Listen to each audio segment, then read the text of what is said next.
कल बारिश हुई थी तो बर्ड्स का मौसम अच्छा है। बहुत ज़्यादा बारिश हुई थी तो परिंदों का केजेस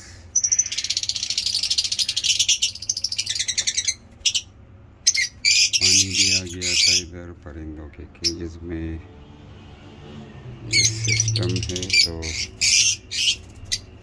और ये दूसरे वेरी में हमने काफ़ी एक हमारा अल्बाइनो रेडाइस जो है वो मर गया था, बीमार हो गया था। गर्मी ज़्यादा थी जिसकी वजह से हमारा एक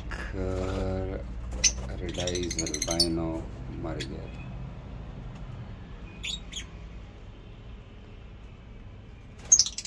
ये चीज़ इन परिंदों में होती रहती है।